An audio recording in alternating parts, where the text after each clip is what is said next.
Bismillahirrahmanirrahim. Welcome to Superior Group of Colleges Learning Management System.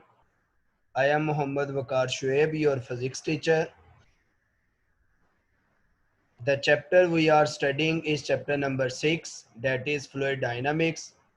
And the topic we are going to study is numerical problems from 6.5 to 6.9.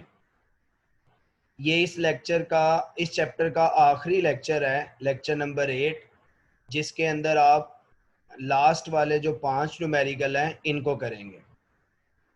तो आइए start करते हैं।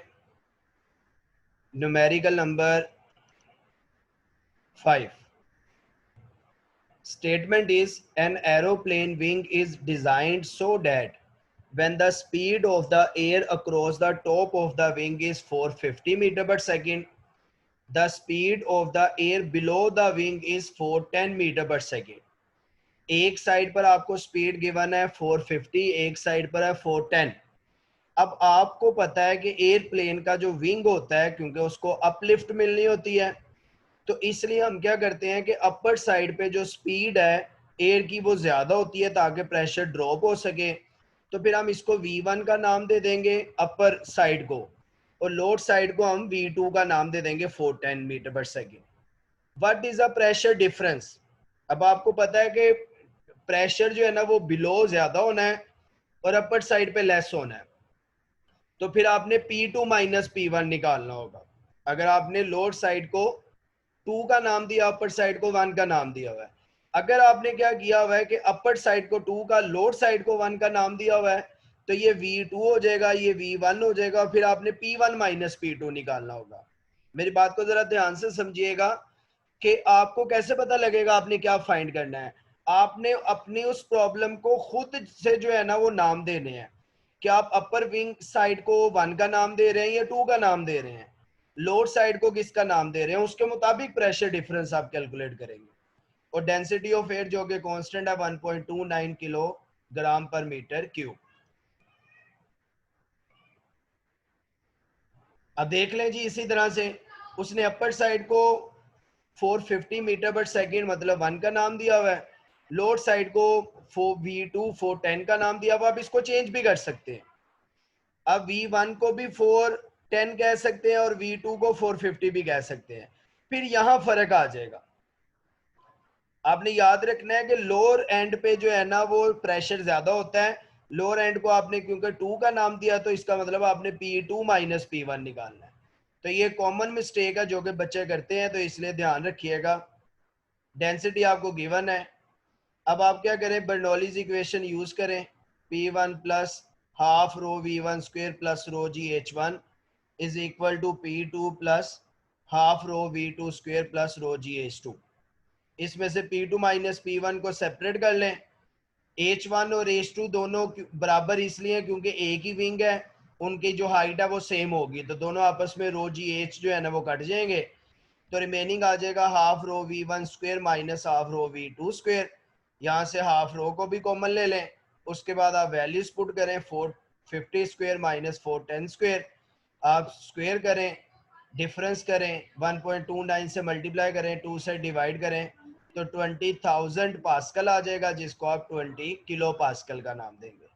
तो यहाँ पे बस ध्यान ये रखना है कि आप 1 को किसका नाम दे रहे हो, 2 को किसका नाम दे रहे हो।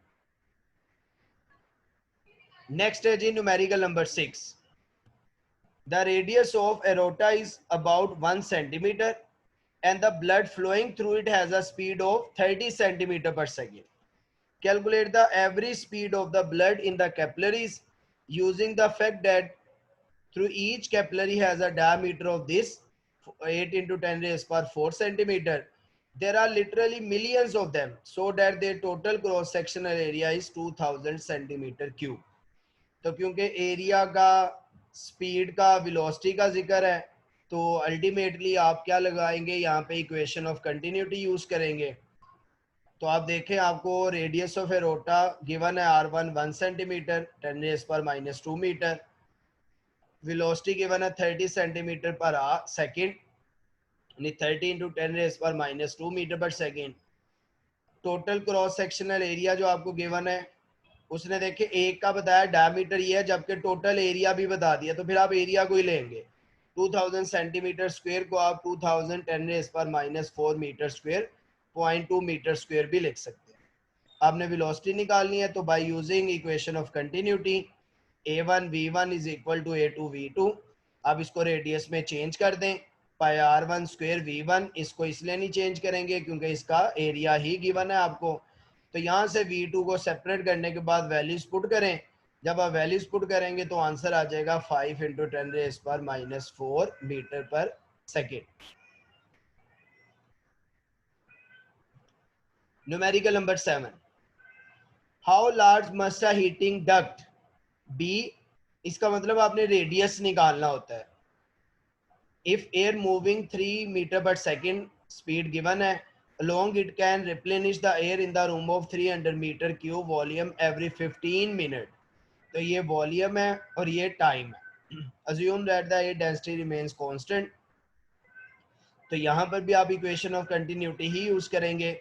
स्पीड आपको गिवन है, वॉल्यूम गिवन है, टाइम गिवन है, आप फ्लो रेट वाली इक्वेशन यूज करें। Area into velocity is equal to flow rate. अब यहाँ पे एरिया को चेंज कर दें पाई आर स्क्वायर में, तो आर निकल आएगा यहाँ से v/π/v/t।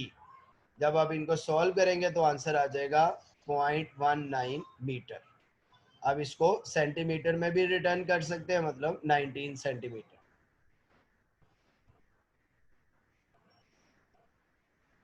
Numerical number 8.